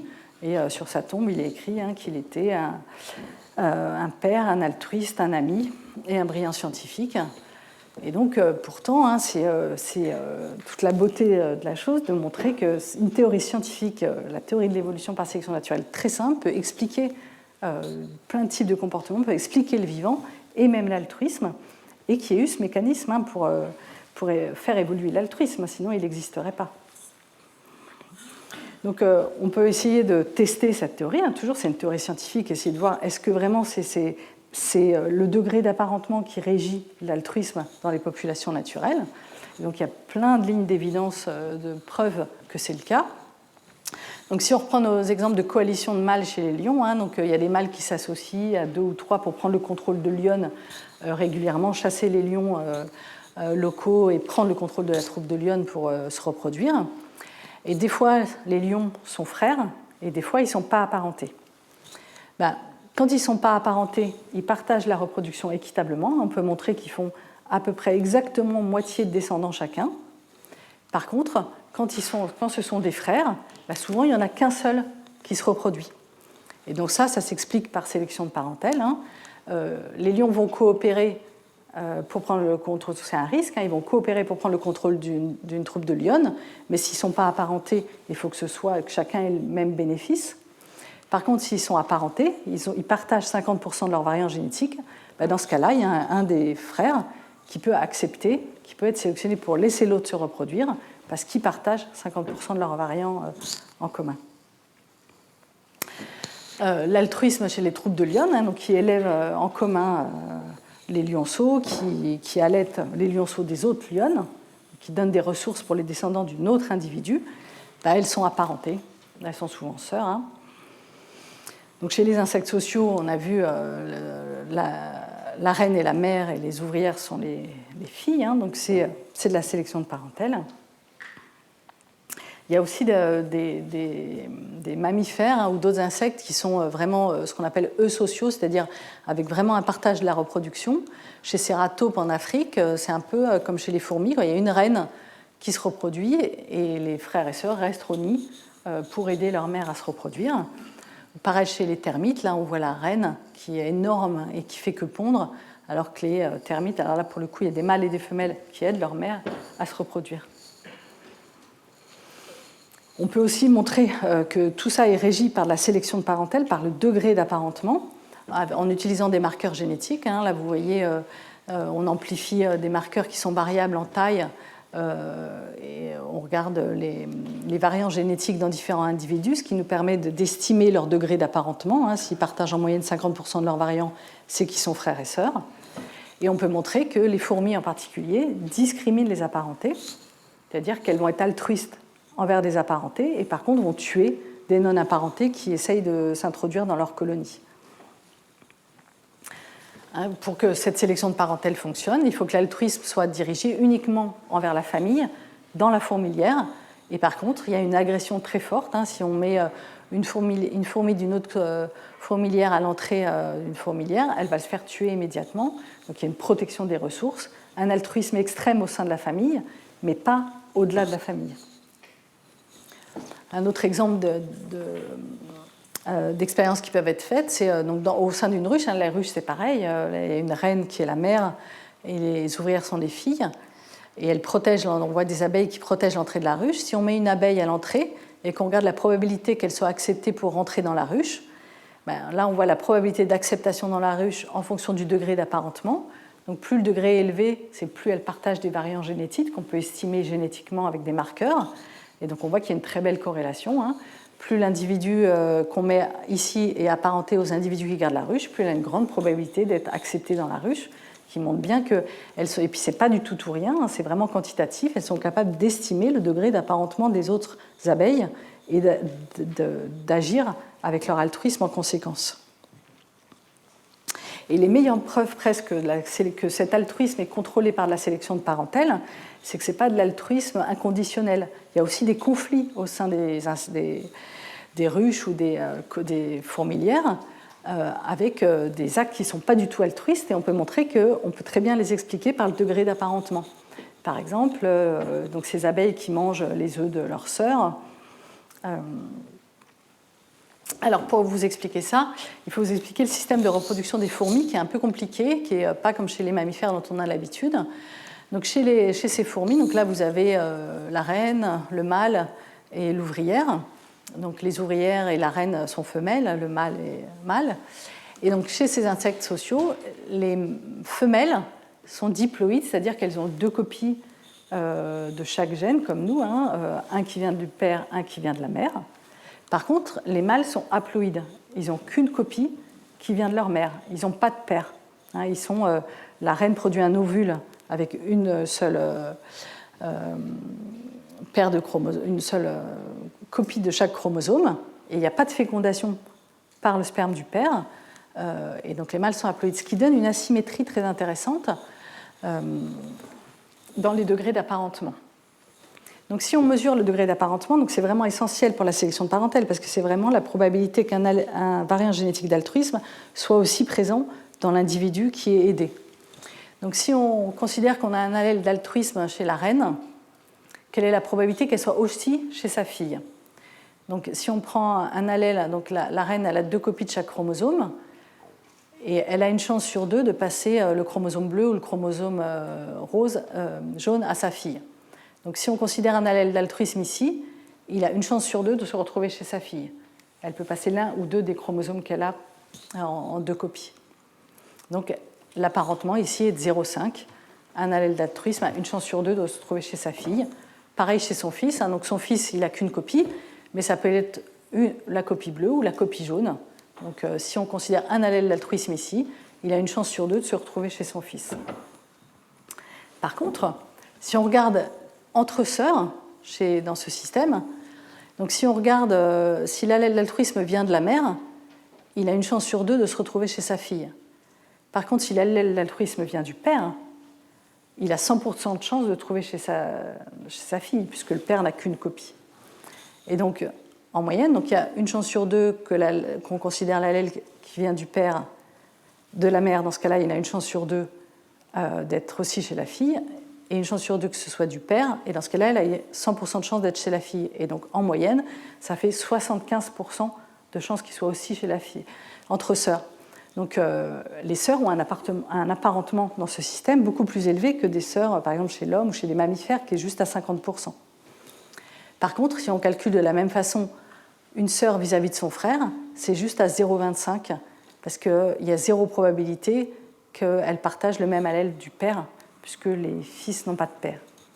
Donc tout ça pour dire qu'il y a un apparentement asymétrique. Donc les sœurs sont plus apparentées entre elles qu'elles ne sont à leurs frères. Donc la sélection de parentèle est régie par l'équation d'Hamilton qui fait impliquer le coefficient d'apparentement.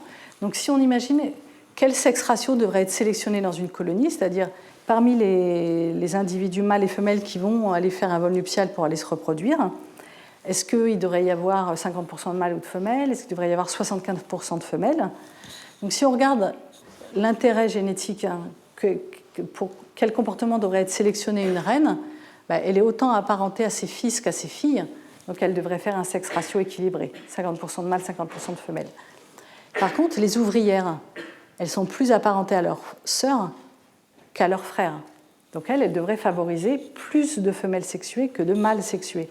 Et c'est effectivement ce qu'on observe. Les ouvrières dans les nids, parfois, elles mangent les œufs mâles produits par la reine, leur mère, pour favoriser qu'il y ait plus de femelles sexuées qui soient produites. Et donc là, on voit que ce n'est pas du tout un comportement altruiste, mais qu'on peut très bien expliquer par des règles d'apparentement et donc par la sélection de parentèle. Et donc c'est une des meilleures preuves que l'altruisme a évolué par sélection de parentèle et pas pour favoriser un altruisme inconditionnel, a priori, pour une autre raison. Et même, au-delà de ça, donc, une ouvrière, donc elle est plus apparentée à ses sœurs qu'à ses frères, et de la même façon que tout à l'heure, elle est apparentée à 0,5 à ses fils, mais seulement à 0,25 à ses frères. Et elle est très bien capable de faire des fils, même si elle n'est pas fécondée, puisqu'on a vu que les mâles sont haploïdes, donc elle peut faire des œufs. Il y a des espèces où elles sont capables elles sont encore fertiles, elles ne sont juste pas fécondées. Et donc, par exemple, chez les abeilles, de temps en temps, il y a des ouvrières qui essayent de pondre en douce des œufs mâles, parce qu'elles sont plus apparentées à leurs fils qu'à leurs frères. Simplement, leurs sœurs sont plus apparentées à leurs frères qu'à leurs neveux, et donc les autres abeilles surveillent. Et donc de temps en temps, il y a des abeilles qui essayent de pondre en douce des œufs mâles, mais leurs sœurs surveillent et viennent manger ces œufs mâles qu'elles ont produits. Donc on voit bien que ce n'est pas de l'altruisme inconditionnel, tout est régi par ces degrés d'apparentement, et donc c'est vraiment de la sélection d'un variant qui permet de mieux se transmettre lui-même. Alors on avait trouvé, donc avec Laurent Keller, en étudiant une fourmi envahissante, la fourmi d'Argentine, qui au départ est en Argentine et qui envahit avec la terre de plantes qu'on importe plein de régions du monde, en particulier méditerranéennes, et en particulier tout le long de la côte méditerranéenne. Donc on avait récolté des colonies de fourmis tout le long de la côte, et au laboratoire, on regardait si elles étaient agressives entre elles ou pas. Donc normalement, on s'attend dans les colonies de fourmis classiques à ce qu'il n'y ait pas d'agression à l'intérieur d'une colonie, mais agression avec toutes les autres colonies qui ne sont pas de la même famille. Et bien chez cette fourmi envahissante, ce n'était pas du tout le cas. Il y avait de l'altruisme entre toutes ces colonies vertes tout le long de la côte. Elles se reconnaissaient comme appartenant à la même colonie, elles ne s'agressaient pas du tout. Donc un altruisme énorme au-delà de la colonie, au-delà de la famille, même sans apparentement. Elles étaient juste agressives envers les colonies de Catalogne, qui formaient elles-mêmes une autre super colonie, pas agressive entre elles, mais agressive avec les autres. Et donc on avait expliqué ça par un état qui n'est pas à l'équilibre, c'est-à-dire que évidemment le fait d'avoir comme ça, de pouvoir recruter des milliards de fourmis venant de colonies différentes tout le long, ça donne un avantage écologique énorme. en compétition avec les autres espèces pour attraper des proies, pour trouver de la nourriture. Donc ça donne, d'ailleurs, elle déplace les espèces natives, hein. Elle est écologiquement dominante. Donc ça donne un avantage à court terme écologique énorme. Et donc, alors qu'en Argentine, ça forme des petites colonies qui sont agressives entre elles. Donc c'est vraiment au moment de l'invasion, il y a dû avoir sélection pour un variant qui avait un avantage écologique parce que ça permettait de recruter des fourmis à large échelle, au-delà de la famille. Mais donc ça ne devrait pas être stable à long terme, parce que s'il apparaît, comme on a vu tout à l'heure, un variant génétique un peu tricheur qui va bénéficier de l'altruisme sans en payer le coût, il devrait augmenter en fréquence dans ces supercolonies. Si on imagine une reine mutante qui va apparaître, qui va produire que des mâles qui eux dispersent pour transmettre leurs gènes et qui ne va pas du tout produire d'ouvrières stériles, toutes ces ressources vont servir à transmettre ces gènes, contrairement aux reines locales, telle variante devrait augmenter en fréquence et arriver à la collapse de ces supercolonies. Donc ça devrait être un état pas stable évolutivement parlant. Et donc, on en revient à l'idée que la meilleure façon de raisonner est de se placer au niveau du variant génétique. Est-ce qu'il augmente en fréquence? Est-ce qu'il code pour un comportement ou un caractère qui augmente en fréquence? Et donc Richard Dawkins, qui est un très bon vulgarisateur de l'évolution, a appelé ça le gène égoïste, qui est un peu provocateur, mais avec cette idée que la meilleure façon de raisonner pour expliquer l'évolution de comportement est vraiment de se placer au niveau du variant et de quel variant augmente en fréquence dans les populations, a un bénéfice en termes de nombre de copies qu'il laisse à la génération suivante. Et donc le gène égoïste ultime, c'est les éléments transposables, c'est des petits gènes dans le génome qui sont capables qui servent à rien la plupart du temps pour le génome hôte, mais qui sont capables de se copier-coller dans le génome. Donc ils ont un avantage parce qu'ils augmentent en fréquence, parce qu'ils sont capables de se multiplier. Et donc c'est Barbara McClintock qui avait découvert ces éléments transposables relativement récemment en observant une hérédité qui ne correspondait pas à l'hérédité mendélienne et qui effectivement s'expliquait par ces gènes qui se copiaient-collaient et qui s'inséraient des fois dans des génomes. Donc pendant longtemps on n'a pas cru du tout à ces résultats parce que ça ne correspondait pas du tout au paradigme mendélien, mais effectivement ces éléments transposables sont présents. Donc ils font 40% du génome humain et 70% du génome du maïs. C'est un peu comme des parasites ultimes au niveau du génome. Et c'est vraiment des gènes qui existent parce qu'ils ont un avantage d'autoréplication. Donc nous, on avait fait des travaux sur des champignons pathogènes et on a montré qu'eux aussi, ils suivaient les règles d'Hamilton et de Price et qu'ils étaient altruistes envers leurs apparentés. Donc, j'étudie ce champignon parasite qui produit ses spores dans les anthères des plantes à la place du pollen. Donc, on voit le violet ici, c'est les spores du champignon donc qui remplacent le pollen des plantes, qui sont normalement transmis par les pollinisateurs pour aller féconder de nouvelles plantes. Ici, les pollinisateurs vont transporter les spores du champignon pour aller infecter des nouvelles plantes. Et donc, ce qu'on s'est aperçu, c'est que cette plante, le compagnon blanc, est fait des grandes plantes avec plusieurs branches. Et on s'est aperçu que dans chaque branche, il y avait un individu champignon différent. Vous avez ici le nombre de plantes avec un nombre de champignons différents. Donc il peut y avoir des plantes, je prends jusqu'à 9 champignons différents. Mais ces champignons différents, ils étaient tous apparentés au sein d'une même plante. On voit le degré d'apparentement au sein d'une plante dans plusieurs populations, c'est autour presque de 0,5, comme des frères et sœurs. Donc ces différents individus champignons au sein d'une même plante, ils sont en compétition pour les mêmes ressources. Ils acceptent comme compétiteurs que leurs frères et sœurs, exactement comme les fourmis au sein d'une fourmilière. Donc on l'a démontré aussi avec des infections. On a fait un jardin, on a inoculé des souches de champignons qui étaient soit pas du tout apparentées, soit très apparentées, soit on a laissé faire au hasard. Et dans toutes les plantes, quel que soit ce qu'on a inoculé ou pas inoculé, toutes les souches au sein des plantes étaient apparentées à presque 0,5. Donc, et excluaient les champignons qui n'étaient pas leurs frères et sœurs. Donc même les micro-organismes sont capables d'agir en fonction de la sélection de parentèle pour l'altruisme, pour la coopération, pour partager des ressources. Alors est-ce que ça veut dire qu'il ne peut vraiment pas y avoir d'altruisme en dehors de la famille? Donc, chez les singes qui s'épouillent, chez ces chauves-souris vampires, là il y a l'altruisme, on a vu, mais ils ne sont pas apparentés.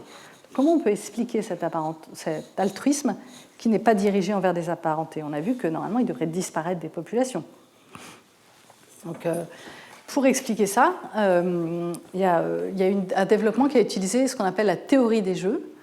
Donc, l'idée est de regarder les comportements comme des stratégies d'un jeu et de regarder quelle est la stratégie qui gagne le plus de descendants, le plus de points, et qui ne se fait pas envahir par une autre stratégie. Donc ça devrait être la stratégie évolutivement stable, comme la taille du groupe ici, des lionnes. Donc ça vient, cette théorie des jeux, en fait, elle vient de l'économie. Donc c'était dans les années 40, la théorie des jeux a été développée pour essayer d'expliquer le comportement d'agents économiques dans une économie de marché, et en disant que chacun agit pour son propre intérêt, et quelle est la stratégie optimale qui va être la plus rentable individuellement et celle qui va être adoptée globalement par tout le monde, et est-ce que c'est celle qui est le mieux pour le groupe globalement. Donc c'est John Maynard Smith en particulier et donc Price qui ont théorisé ça, qui ont appliqué la théorie des jeux de l'économie vers la biologie évolutive, et en particulier pour expliquer l'altruisme, parce que un comportement, si moi je suis altruiste ou pas, le bénéfice que j'en retire, ça dépend si la personne avec qui je joue en face est altruiste ou pas. Donc c'est là où la théorie des jeux est le plus utile, c'est-à-dire que le gain d'une stratégie dépend des autres stratégies dans la population. Donc la plupart des jeux, c'est des jeux à somme nulle. Quand on joue aux cartes ou quand on joue à pierre, ciseaux, papier, c'est un jeu à somme nulle, c'est-à-dire s'il y en a qui gagnent, il y en a qui perdent. Dans ces cas-là, ce n'est pas très intéressant. Ce qui est intéressant, comme en biologie évolutive, c'est qu'il peut y avoir un intérêt pour le groupe qui fait que tout le monde peut gagner. C'est comme dans la tragédie des biens communs. Si tout le monde exploite de façon prudente les ressources dans la mer, tout le monde y gagne. Donc comment on arrive à cette situation, à l'optimum pour la population, alors que ce n'est pas l'optimum individuel? Donc, et ça, c'est des jeux à somme non nulle. Ici, c'est un jeu à somme non nulle. C'est-à-dire que là, il y a et c'est le cas souvent en biologie, il y a une taille optimale pour laquelle chaque lionne fait mieux qu'individuellement. Donc c'est un jeu à somme non nulle, c'est-à-dire qu'il y a une situation où tout le monde peut gagner. Et c'est là où c'est vraiment intéressant la théorie des jeux en biologie. Et donc on cherche la stratégie évolutivement stable, celle qui va se fixer dans la population. C'est celle contre laquelle toute autre stratégie perd, fait moins de descendants. Elle est forcément stable, elle reste dans la population. Donc pour ça, on fait alors un exemple classique que je vais vous expliquer, c'est le dilemme du prisonnier. Donc pour ça, on fait un tableau avec des gains. Donc si on considère qu'on a deux malfaiteurs qui ont commis par exemple un braquage, qui se font prendre, on les interroge indépendamment et ils peuvent chacun soit trahir l'autre, le dénoncer, dire non c'est lui qui l'a fait, soit coopérer et ne rien dire, de dire non, ni l'un ni l'autre on l'a fait. Et donc, suivant ce que lui choisit et ce que l'autre a choisi, il y a un tableau de gains. Par exemple, si les deux coopèrent, donc en général en ligne, c'est l'individu qu'on considère, et en colonne, c'est ce que fait l'autre individu. Donc si moi je coopère et que l'autre coopère, on va avoir 3 points, parce que globalement, il n'y a pas beaucoup de preuves contre nous, on ne s'en sort pas trop mal. Si moi je coopère, je ne dénonce pas l'autre, par contre l'autre me dénonce, je prends tout sur moi, j'ai une sacrée peine de prison, donc j'ai 0 point. Si moi je trahis, mais que l'autre ne me trahit pas, là je m'en sors complètement blanc, c'est l'autre qui prend tout. Là je m'en sors encore mieux que si on coopère tous les deux. Et si on trahit tous les deux, alors on a plus de points que si on est le seul à être trahi, mais moins de points que si on coopère tous les deux. On a chacun une peine de prison, mais un peu plus légère que si c'est moi qui prends tout seul. Donc dans ce cas-là, que doivent faire, quelle est la stratégie optimale? Donc l'optimum pour la population, pour les deux individus, ça serait de coopérer. C'est l'endroit où chacun fait où les deux font le mieux. Il y a plus de points globalement dans la population. D'accord? Seulement, donc c'est ce qu'on appelle l'optimum de Pareto. Seulement individuellement, moi, qu'est-ce que j'ai intérêt à faire? Malheureusement, j'ai toujours intérêt à trahir. Quoi que fasse l'autre, si l'autre coopère, j'ai plus de points en trahissant. Si l'autre trahit, j'ai plus de points en trahissant. Et donc chacun a intérêt à trahir. Et donc on va se retrouver dans une situation où chacun a 1 comme point, alors que chacun pourrait avoir 3 en coopérant. D'accord ? Et ça, c'est une situation assez classique qu'on retrouve dans beaucoup de situations de coopération dans les populations naturelles, et donc qui est vraiment un bon modèle pour expliquer l'évolution de l'altruisme. Comment, dans ces cas-là, on arrive à faire évoluer la coopération pour bénéficier de cet optimum ? Est-ce qu'il n'y a vraiment pas de moyen, sachant que individuellement, on a toujours intérêt à trahir ? Et donc, il y a Axel Rod, un chercheur, avait demandé à d'autres chercheurs de faire des programmes informatiques pour jouer à ce dilemme du prisonnier. Il a dit, je vais faire s'affronter plein de programmes informatiques et on va voir quelle est la meilleure stratégie. Et chacun jouait plein de fois contre tout le monde. Et donc, il y a des scientifiques qui ont écrit des stratégies gentilles qui coopéraient toujours, d'autres méchantes qui ne coopéraient jamais, d'autres un peu au hasard, d'autres rancunières, elles coopéraient, mais pas si l'autre avait trahi, d'autres, plein de stratégies différentes. Et la stratégie qui a gagné, c'était une des plus simples. C'était la stratégie en anglais tit for tat, ou donnant-donnant. C'était la stratégie qui coopérait si l'autre avait coopéré avant et qui trahissait si l'autre avait trahi avant. Et donc, elle coopérait avec les stratégies gentilles, engrangeant les points de la coopération, mais elle ne se faisait pas exploiter par les stratégies méchantes. Elle ne continuait pas à coopérer si on la trahissait. Et donc, effectivement, dans ces cas-là, donc on peut faire évoluer l'altruisme dans ce dilemme du prisonnier, mais à condition qu'il y ait des interactions répétées avec les mêmes individus, qui soient capables de se reconnaître pour punir ceux qui ne coopèrent pas, et qu'on ne sache pas quand est la fin du jeu, parce qu'évidemment, au dernier coup, on a intérêt à trahir. Au coup d'avant, du coup, on a aussi intérêt à trahir, et comme ça, on peut remonter, et on n'arrive plus à instaurer la coopération. Donc, il faut qu'on ait des interactions répétées, mais qu'on ne sache pas le moment de fin. Et donc, après, Axel Rod, il a publié ses résultats. Il a dit, c'est tit for tat qui a gagné, et maintenant, réécrivez-moi des stratégies, sachant ça. Donc, tout le monde a réécrit des stratégies. Et là, la stratégie qui a gagné, ce n'était pas tit for tat, c'était ce qu'on appelait tit for deux tat, for two tat. C'était des stratégies donc, qui coopéraient quand l'autre avait coopéré, mais qui, si elles se faisaient trahir une fois, continuaient à coopérer et ne trahissaient que quand elles se faisaient trahir 2 fois. Donc elles étaient capables de pardonner, ce qui évitait d'engranger des cycles de trahison avec des stratégies qui n'étaient pas si méchantes que ça. Et donc ça s'applique très bien, par exemple, à notre cas de chauve-souris. Donc elles arrivent à avoir des repas sanguins d'oiseaux et de mammifères, mais seulement dans 33% de leur nuit, un tiers de leur nuit, alors qu'elles ne peuvent pas passer plus de 2 nuits de jeûne sans mourir. Donc toutes seules, elles meurent, elles ne s'en sortent pas. Et effectivement, il y a d'autres chauves-souris, quand elles n'en ont pas, qui leur en régurgitent. Mais alors pourquoi les autres leur en régurgitent ? En fait, elles jouent vraiment au dilemme du prisonnier, parce que donc, si on regarde le pourcentage de sang qu'elles ont par rapport à leur maximum en fonction du nombre d'heures de jeûne jusqu'à la mort. Donc on voit quand elles ont eu du sang, si elles en donnent une certaine quantité, elles perdent assez peu en termes d'heures de survie. Par contre, quand elles n'en ont pas, si on leur en donne la même quantité, elles gagnent beaucoup en termes d'heures de survie. Donc on est vraiment dans le cadre du dilemme du prisonnier, où on gagne beaucoup à coopérer et moins à... le bénéfice de la coopération est plus grand que le coût de la coopération.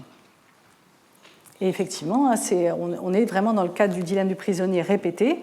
Elles vivent assez longtemps, elles forment des colonies stables, elles se reconnaissent et elles régurgitent du sang qu'aux copines, à celles qui leur en ont régurgité. Donc elles jouent vraiment au dilemme du prisonnier. Il y a plein d'autres situations qui correspondent à la situation animale et même chez l'homme. Par exemple, dans la guerre des tranchées, on a vu s'instaurer un peu ce système-là, où à force d'avoir toujours les mêmes troupes face à face pendant très longtemps, on s'est aperçu qu'elles mettaient sans communication un système de coopération où ils se mettaient à tirer à des heures fixes au même endroit tous les jours. Donc les gens en face savaient très bien éviter les tirs. Et donc c'était une coopération mise en place sans système de communication et vraiment avec le système de gain du dilemme du prisonnier. C'est-à-dire que si quelqu'un se mettait à tricher, à tirer à un autre moment, il pouvait bien faire voir de la hiérarchie et tuer plein de monde en face, mais après, il avait la même chose. Et donc, le bien commun était que les deux fassent ça, et ça s'était mis en place par une coopération. Et donc, la seule façon de faire, les états-majors ont dû ensuite faire régulièrement tourner les armées, les troupes, pour pas que ce soit les mêmes qui soient toujours face à face.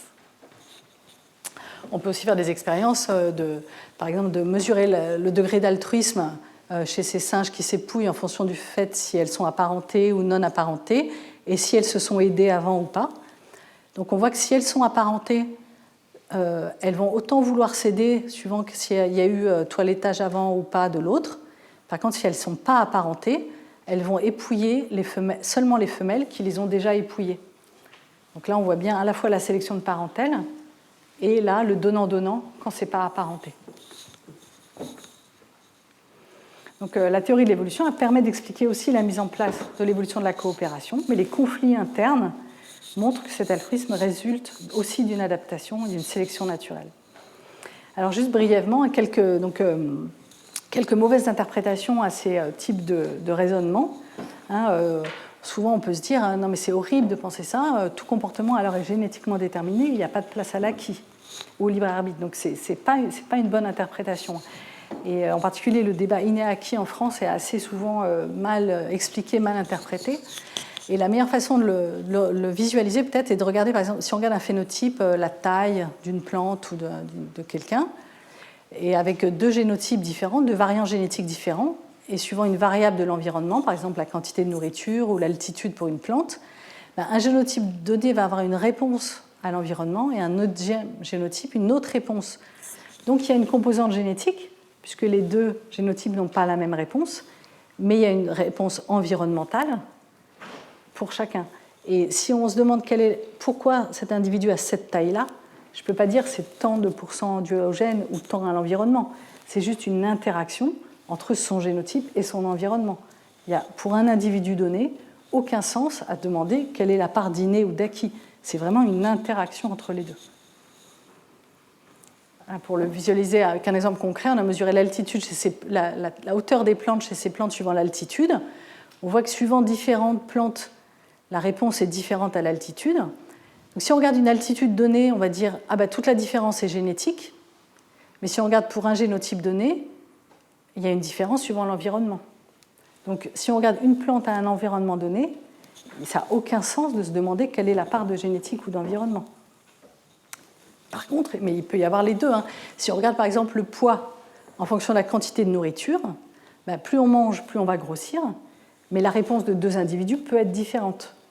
Mais pour un individu donné son poids, ça n'a aucun sens de demander quelle est la part de génétique ou d'environnement. C'est une interaction entre les deux. Un bon exemple, c'est cette maladie, la galactosémie, qui est une anomalie du métabolisme du galactose. Les bébés ne sont pas capables de digérer le galactose et ça induit une accumulation de produits toxiques qui fait un retard mental. Et c'est vraiment une maladie avec un gène, deux variants génétiques. Donc on peut se dire que tout est génétique dans cette maladie. Par contre, si on ne leur donne pas à manger de lait, ils vont très bien. On change l'environnement, tout était génétique, on change l'environnement et ça nous change complètement le phénotype. C'est une interaction entre le phénotype et le génotype. Chez ces fourmis, donc ça c'est la reine, ça c'est l'ouvrière, elles ont exactement le même génome, c'est des sœurs. Suivant l'environnement, ce qu'on leur donne à manger, il y en a une qui donne une reine et l'autre une ouvrière. Donc c'est leur patrimoine génétique qui permet de répondre à l'environnement. Et donc on en revient à notre système de variance, d'héritabilité. Alors ça, et donc quand on vous dit il y a autant de parts d'inné ou d'acquis, en fait ce qu'on vous dit, ce n'est pas pour un individu, c'est cette héritabilité qu'on mesure, cette variance dans la population. En faisant par exemple la régression des descendants, si je regarde pour la taille dans une population, je vais sûrement avoir quelque chose comme ça, avec une forte héritabilité. La taille des descendants est bien prédite par la taille des parents, donc il y a une forte composante. Mais donc c'est au niveau de la population. C'est de la variabilité, toute la variabilité de taille dans la population, il y a une grande part de variabilité génétique qui l'explique, mais aussi une part environnementale. Donc si par exemple, je reprends mes troupeaux de vaches et ma quantité de lait, pour bien visualiser les choses, et que l'héritabilité en plus n'est pas une valeur fixe pour un caractère donné. Si je prends que des Holstein qui ont été sélectionnés pour produire beaucoup de lait, qui sont génétiquement très homogènes, je divise mon troupeau en deux. Un, je donne beaucoup à manger et l'autre, je donne très peu à manger. Bon, celles à qui j'ai donné peu à manger vont produire peu de lait et celles à qui je donne beaucoup à manger vont produire beaucoup de lait. Je calcule l'héritabilité de la production de lait. je vais trouver une très faible héritabilité, puisque toutes mes différences seront dues à la quantité de nourriture que je leur ai donnée, puisque génétiquement, elles sont toutes pareilles. Par contre, si je prends maintenant mon troupeau, je leur donne autant à manger à toutes les vaches, mais je prends moitié de charolaise, moitié de Holstein. Les charolaises ont été sélectionnées pour la viande et pas pour la quantité de lait. Ben là, toute ma différence de production de lait dans mon troupeau, elle va être due à des différences génétiques, à mes différences entre charolaise et Holstein. Donc là, pour le même caractère, j'aurai une héritabilité de 1, alors que j'avais 0 tout à l'heure. Donc cette valeur d'héritabilité qu'on nous présente souvent comme la part d'inné et d'acquis, elle dépend de la population dans laquelle je l'ai mesurée, elle dépend de l'hétérogénéité environnementale qui existait dans cette population et de l'hétérogénéité génétique qui existait dans cette population. Et donc savoir dans quelle population on l'a mesurée est capital, puisqu'on peut passer de 0 à 1 pour le même caractère. Et il faut aussi comprendre que l'héritabilité est différent de dire ce caractère est génétique. Par exemple, si je vous demande quelle est l'héritabilité du nombre de jambes, vous allez me dire quoi? Hein? Ben non, c'est 0. Hein, c'est complètement génétique, mais la différence entre individus, elle est uniquement environnementale. Les gens qui n'ont qu'une jambe, c'est qu'ils ont eu un accident. L'héritabilité, c'est la part de variance génétique dans la variance de ce caractère. La variabilité du nombre de jambes, il n'y a pas de gène qui contrôle ça, c'est que de l'environnement. Donc le fait d'avoir 2 jambes, c'est complètement génétique, mais l'héritabilité du nombre de jambes, la part de variance génétique dans la variance de ce caractère, elle est de 0. Donc l'héritabilité, ce n'est pas à quel point c'est génétique.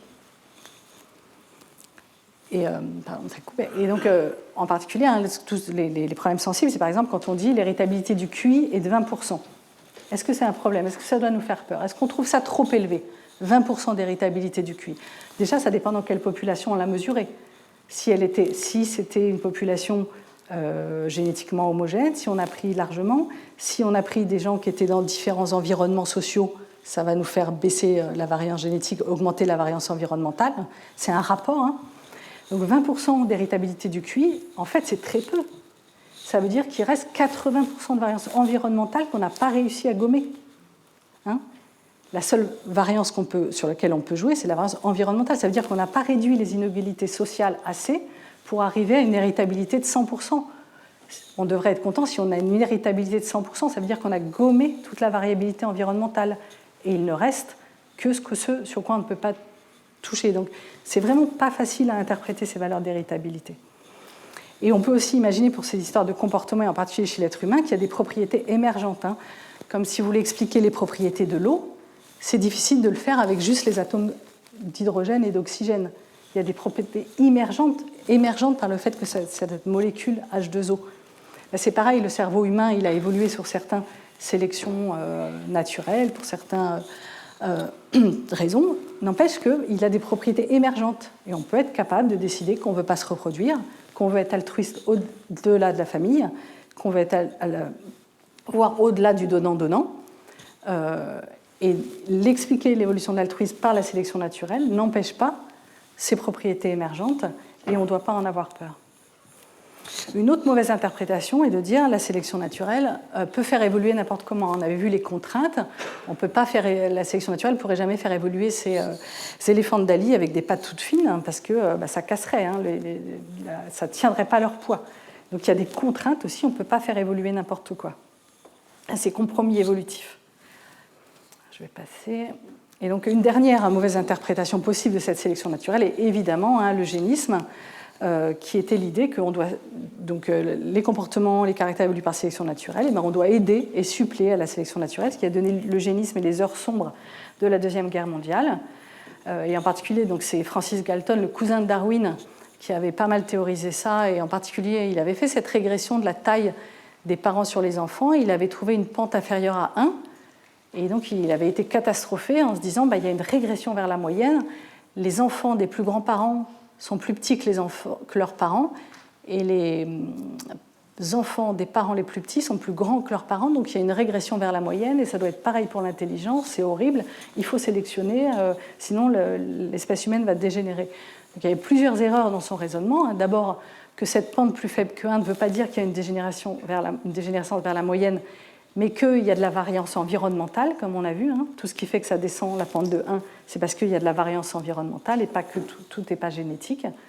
Et ensuite, donc évidemment, l'eugénisme avait mené à une stérilisation par l'Allemagne nazie, mais aussi dans d'autres pays du monde, aux États-Unis, en Europe, sous cette excuse scientifique qui ne disait pas du tout ça, jusqu'au procès de Nuremberg, qui a fait passer la dignité humaine avant ces choses-là. Donc on peut décider on peut comprendre comment fonctionne la sélection naturelle et décider, nous, en tant que société humaine, de fonctionner autrement. Donc il ne faut pas avoir peur de l'évolution, mais on peut décider, c'est la société humaine qui décide ce qu'on en fait, que ce soit pour cet eugénisme ou pour les OGM ou d'autres systèmes. Donc voilà pour aujourd'hui, et donc la semaine prochaine on verra d'autres types d'explications d'évolution de comportement, en particulier comment on peut expliquer l'évolution de la reproduction sexuée, pourquoi il y a des mâles et des femelles. On a vu que la population, l'état ancestral était, il n'y a pas de mâles et de femelles, comment ça a évolué, pourquoi il y a autant de mâles et de femelles dans les populations, et en particulier les populations polygames, alors que 90% des mâles ne se reproduisent pas dans ces populations, pourquoi il y a toujours autant de mâles que de femelles, et aussi pourquoi vieillit-on. Et c'est Jackie Chaikov qui nous donnera le séminaire ensuite sur les systèmes de reproduction des plantes. Voilà pour vous.